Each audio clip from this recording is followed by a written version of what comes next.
इस बीच एक बड़ी खबर आ रही है, बड़ी जानकारी आ रही है। दिल्ली ब्लास्ट मामले में 5वें दिन बड़ा खुलासा हुआ है। बड़ा खुलासा सुरक्षा एजेंसियों की जांच में ये बड़ा खुलासा i20 कार में था 2 किलो से ज्यादा एमोनियम नाइट्रेट बम बनाने में एक्सपर्ट था आतंकी। जानकारी मिल रही है doctor Umar Mohammad i20 car के 60% मिले एग्जिबिट से हुआ खुलासा। ये बड़ी खबर।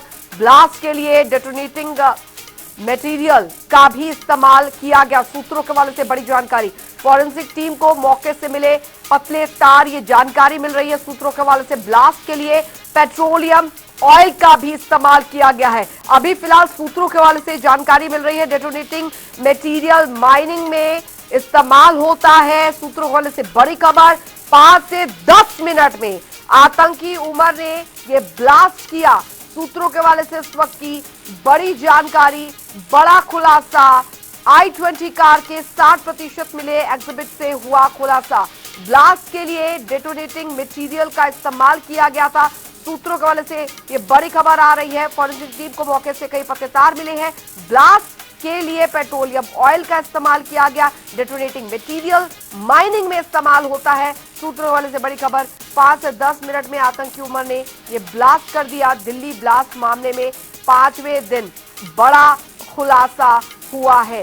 सुरक्षा एजेंसियों की जांच में यह बड़ा खुलासा हुआ है। i20 कार में था 2 किलो से ज्यादा एमोनियम नाइट्रेट बम बनाने में एक्सपर्ट था आतंकी उमर मोहम्मद। ये बड़ी अपडेट, 5वें दिन ये बड़ा खुलासा। ब्लास्ट के लिए डेटोनेटिंग मटेरियल का भी इस्तेमाल किया गया, सूत्रों के हवाले से बड़ी खबर आ रही है। फॉरेंसिक टीम को मिले हैं पतले तार, जो कि ब्लास्ट के लिए पेट्रोलियम ऑयल का भी इस्तेमाल किया गया, सूत्रों के हवाले से बड़ी खबर आ रही है। डेटोनेटिंग मटेरियल माइनिंग में इसका इस्तेमाल होता है। 5 से 10 मिनट में आतंकी उमर ने यह ब्लास्ट किया। दिल्ली ब्लास्ट मामले में 5वें दिन ये बड़ा खुलासा हुआ है। बड़ा खुलासा 5वें दिन हुआ है। सुरक्षा एजेंसियों की जांच में खुलासा हुआ है। i20 कार में था 2 किलो से ज्यादा का एमोनियम नाइट्रेट बम बनाने में एक्सपर्ट था आतंकी उमर मोहम्मद। i20 कार के 60% मिले एग्जिबिट से खुलासा हुआ है। ब्लास्ट के लिए डेटोनेटिंग मटेरियल का भी इस्तेमाल किया गया। फॉरेंसिक टीम को मौके से पतले तार मिले हैं, जानकारी मिली है। ब्लास्ट के लिए पेट्रोलियम ऑयल का भी इस्तेमाल किया गया, सूत्रों के हवाले से बड़ी खबर। डेटोनेटिंग मटेरियल माइनिंग में इसका इस्तेमाल होता है और 5 से 10 मिनट में आतंकी उमर ने यह ब्लास्ट कर दिया। दिल्ली ब्लास्ट मामले में 5वें दिन का ये बड़ा खुलासा हुआ है। सुरक्षा एजेंसियों की जांच में ये बड़ा खुलासा हुआ है। i20 कार में 2 किलो से ज्यादा का एमोनियम नाइट्रेट था, बम बनाने में एक्सपर्ट था आतंकी doctor Umar Mohammad. i20 car के 60% मिले एग्जिबिट से ये खुलासा हुआ है। बड़ी जानकारी। ब्लास्ट के लिए डेटोनेटिंग मटेरियल का इस्तेमाल किया गया था। फॉरेंसिक टीम को मौके से पतले तार मिले हैं। ब्लास्ट के लिए पेट्रोलियम ऑयल का भी इस्तेमाल किया गया है, तो डेटोनेटिंग मटेरियल माइनिंग में इस्तेमाल होता है, सूत्रों के हवाले से इस वक्त की ये बड़ी अपडेट। ब्लास्ट के 5वें दिन ये बड़ा खुलासा जो है वो हुआ है। और आपको बता दें, एकाएक नए वीडियोस जो है इस ब्लास्ट से जुड़े हुए वो सामने आ रहे हैं और फॉरेंसिक टीम जिस तरीके से इसकी जांच पड़ताल कर रही है उससे यहाँ पर हर दिन नए खुलासे हो रहे हैं, जो ये बता रहे हैं कि किस हद तक ये पूरी प्लानिंग जो है ब्लास्ट को लेकर, दिल्ली दहलाने को लेकर की गई थी। और ये ब्लास्ट हुआ जिसमें 11 से ज्यादा जो जाने हैं वो गई हैं, कई घायल हुए हैं। फॉरेंसिक टीम मौके से पतले तार मिले हैं। ब्लास्ट के लिए पेट्रोलियम ऑयल का भी इस्तेमाल जो है वो किया गया था। डेटोनेटिंग मटेरियल माइनिंग में इस्तेमाल होता है, सूत्रों से बड़ी खबर। 5 से 10 मिनट में आतंकी उमर ने ये ब्लास्ट कर दिया। बड़ी जानकारी आपको यहाँ पर बता रहे हैं। दिल्ली ब्लास्ट मामले में 5वें दिन का ये बड़ा खुलासा हुआ है। बड़ा खुलासा। i20 कार में था 2 किलो से ज्यादा का एमोनियम नाइट्रेट आतंकी doctor Umar Mohammad. i20 car के 60% मिले एग्जिबिट से ये खुलासा हुआ है। ब्लास्ट के लिए डेटोनेटिंग मटेरियल का इस्तेमाल किया गया था, सूत्रों वाले से बड़ी खबर। दिल्ली ब्लास्ट में एक और बड़ा खुलासा हो गया है। ये बड़ी जानकारी। डेटोनेटिंग मटेरियल माइनिंग में इस्तेमाल होता है।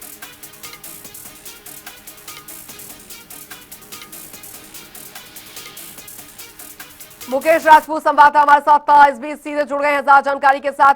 मुकेश, दिल्ली ब्लास्ट मामले में जो अब निकल के चीजें सामने आई हैं, जो विस्फोटक सामग्री इस कार में थी, उसकी वजह से ये इतना तेज ब्लास्ट हुआ था। हर दिन नए खुलासे नई तस्वीरों के साथ हो रहे हैं और उसके तार जुड़े हैं फरीदाबाद से।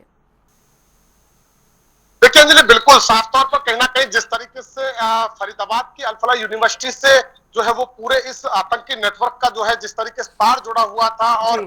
अमोनियम नाइट्रेट के साथ साथ बहुत सारी बम बनाने वाली सामग्री फरीदाबाद से जो है वो कहीं ना कहीं मिली थी। तो ऐसे में कहीं ना कहीं जो दिल्ली के अंदर कार ब्लास्ट हुई थी उसमें एक बड़ी जो है वो कहीं ना कहीं बड़ा खुलासा यहाँ पर देखने को मिला है। सुरक्षा एजेंसियों की जो जांच हुई है उस जांच से बड़ा खुलासा यहाँ पर देखने को मिला है। करीब 2 किलो से ज्यादा अमोनियम नाइट्रेट का इस्तेमाल लाल किले के जो कार ब्लास्ट है उसमें किया गया था। बम बनाने के लिए पूरी तरीके से एक्सपर्ट था उमर मोहम्मद, जो गाड़ी चला रहा था, i20 गाड़ी चला रहा था, वो बम बनाने में पूरी तरीके से एक्सपर्ट था। और बम ब्लास्ट के इस्तेमाल में 60% जो है वो एग्जिबिट जो है वो कहीं ना कहीं उसका खुलासा यहाँ पर होता हुआ नजर आ रहा है। सूत्रों के हिसाब से जो जानकारी मिल पा रही है वो ये है कि डेटोनेटिंग और मटेरियल का भी इस्तेमाल इस पूरे जो है वो इस्तेमाल में किया गया था। पूरी तरीके से बता दें, फॉरेंसिक की टीम जो है वो मौके पर मिले जो पतले थे तार, उनसे कहीं ना कहीं इस बात का खुलासा हुआ है कि उसमें इस तरीके के जो है वो मटेरियल का इस्तेमाल किया गया था। इसके अलावा बात की जाए तो डेटोनेटिंग मटेरियल माइनिंग में जो है वो कहीं ना कहीं इस्तेमाल किया जाता है।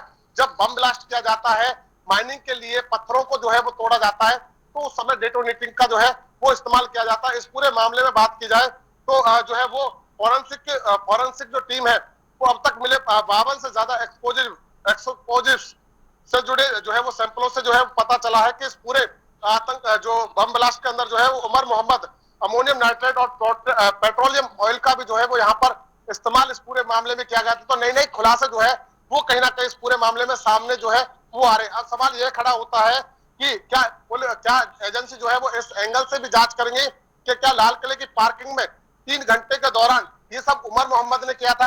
क्या 3 घंटे जो पार्किंग में खड़ी रही गाड़ी, क्या उस दौरान जो है वो कहीं ना कहीं वहीं पर जो है वो उमर मोहम्मद ने बम बनाया था? क्योंकि तमाम जो आइटम्स है उनकी जो है जिस तरीके से वहां पर सैंपल्स के अंदर जो जांच सामने आई है, तो ऐसे में ये सवाल जो है वो जरूर खड़ा होता है कि क्या अब एजेंसियां इस तरीके से जांच करेंगी? क्या पार्किंग के दौरान जो है वो खड़ी हुई गाड़ी में ही इन तमाम चीजों को जो है वो एक साथ करके जो है वो बम बनाया गया था? तो पूरी तरीके से देखा जाए तो नए नए खुलासे जो है इस पूरे मामले में जो है वो कहीं ना कहीं होते हुए नजर आ रहे हैं। अच्छा, इस पूरे मामले में मुकेश, सबसे इंपॉर्टेंट बात यहाँ पर ये है, ये यूं कहें, इसे इत्तेफाक ही यहाँ पर कहें कि जितनी भी गिरफ्तारियां हुई हैं वो अल-फलाह यूनिवर्सिटी के या तो कर्मचारी हैं या डॉक्टर हैं, और जो अलग अलग राज्यों से भी हो रही है, जगहों से भी हो रही है, वो भी डॉक्टर ही है। यानी ये एक बहुत सोची समझी और एक क्रमबद्ध तरीके से साजिश रची जा रही है सरहद के उस पार से शायद।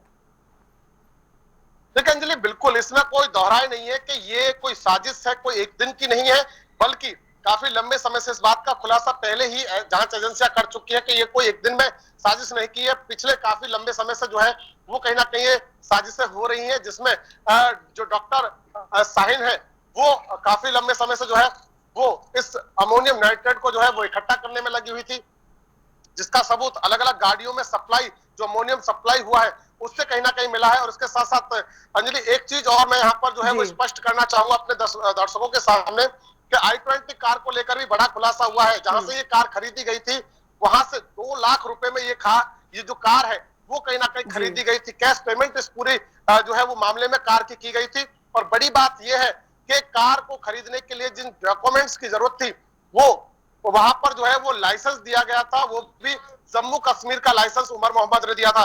और आपको बता दें कि जो गाड़ी खरीदी गई थी वो 29/10/2025 को, यानी कि 29 अक्टूबर को ये गाड़ी खरीदी गई थी। उसके बाद इस गाड़ी का इस्तेमाल बम जो है वो ब्लास्ट के दौरान किया गया था। तो पूरी तरीके से देखी जाए तो एक एक तार जो है वो निकल करके सामने आ रहे हैं।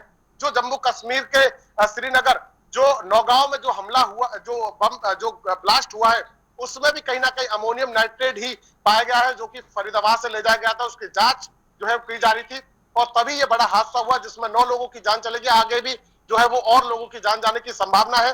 परंतु इसके साथ साथ बात करें, लगभग 30 लोग गंभीर रूप से इस पूरे मामले में वहां भी घायल हुए हैं। और फरीदाबाद के अंदर भी बात की जाए तो जिस तरीके दिल्ली के अंदर जो लाल किले पर ब्लास्ट हुआ, 13 लोगों की जान गई, बहुत लोग गंभीर रूप से घायल हुए। तो ऐसे में जांच एजेंसियां लगातार एक एक तार को जो है वो कहीं ना कहीं निकालने में लगी हुई है। जितने भी आतंकवादी संगठनों से जुड़े हुए लोग हैं या इन लोगों से जुड़े हुए लोग हैं, सबको जो है एक एक कर जो है वो कहीं ना कहीं हिरासत में गिरफ्तार किया जा रहा है, क्योंकि नू मेवात से भी इसके तार जुड़े थे। तो ऐसे में वहां से भी जो है वो लोगों को उठाया गया है। जो खाद बीज भंडार वाला व्यक्ति था उसको भी वहां से उठाया गया, क्योंकि वहां से भी जो है वो भारी मात्रा में जो है वो टेप जो है वो कहीं ना कहीं खरीदी गई थी। तो पूरी तरीके देखा जाए तो एकाएक जो है वो जांच एजेंसियां इस पूरे मामले में जो है वो जांच करती हुई नजर आ रही है। चलिए, आप इस खबर पर नजर बना रखिए। मुकेश राजपूत, आपसे आगे भी